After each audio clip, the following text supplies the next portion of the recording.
जय हिंद। मैं एडवोकेट अनुराग प्रताप सिंह और मैं क्रिमिनल डिफेंस लॉयर हूं और मैं इंदौर जबलपुर हाई कोर्ट में प्रैक्टिस कर रहा हूं, साथ ही साथ भोपाल सेशन डिस्ट्रिक्ट कोर्ट में भी। आज हम बात करेंगे हिंदू सक्सेशन एक्ट के बारे में। आज हम बात करेंगे किस प्रकार से किसी व्यक्ति का उत्तराधिकार को से उसको वंचित कर दिया जाता है, किन कारणों की वजह से किसी व्यक्ति का उत्तराधिकार को छीन लिया जाता है। क्या हत्या की वजह से, या फिर उसके वह विचार की वजह से, या फिर धर्म परिवर्तन की वजह से, किन कारणों की वजह से उस व्यक्ति का उत्तराधिकार को उससे छीन लिया जाता है, उसको उससे बेदखल किया जाता है। तो आज के इस वीडियो में मैं यही सारी जानकारी आपको दूंगा। तो चलिए शुरू करते हैं आज का यह वीडियो।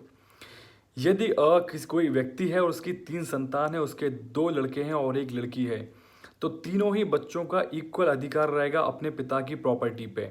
चाहे वो लड़के हो या लड़की हो, तीनों का बराबर हिस्सा रहेगा अपनी पिता की प्रॉपर्टी पे।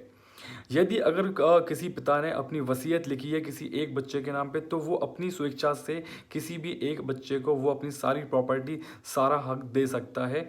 यह उसका अधिकार है। बट किसी पिता ने अपनी वसीयत नहीं लिखी है और किसी कारण की वजह से उसकी मृत्यु हो जाती है, तो उसके तीनों बच्चों का इक्वल अधिकार रहेगा अपनी पिता की प्रॉपर्टी पे, चाहे वो लड़के हो या फिर लड़कियां हो।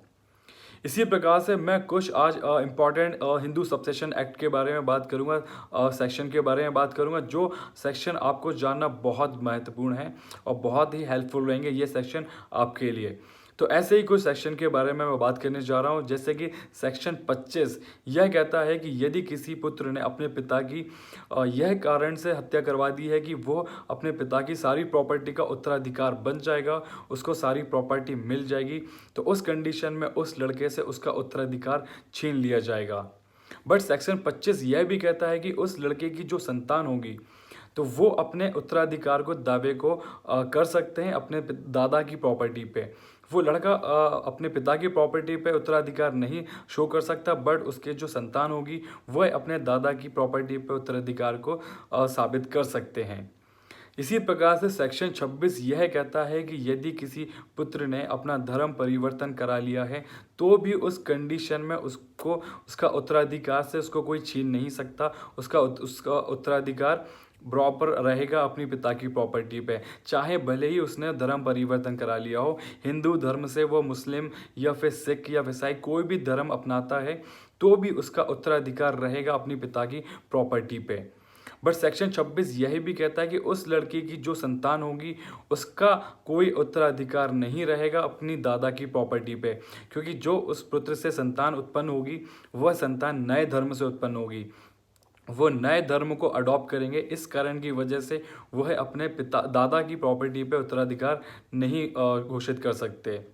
इसी प्रकार से सेक्शन 28 यह कहता है कि कोई महिला है अपने पति की प्रॉपर्टी पर उत्तराधिकार को साबित करती है, बट वो महिला वह विचार है, वो महिला का कैरेक्टर सही नहीं है, वो चरित्रहीन महिला है, तो उस कंडीशन में उसका उत्तराधिकार को छीन लिया जाएगा, उसको उत्तराधिकार नहीं माना जाएगा।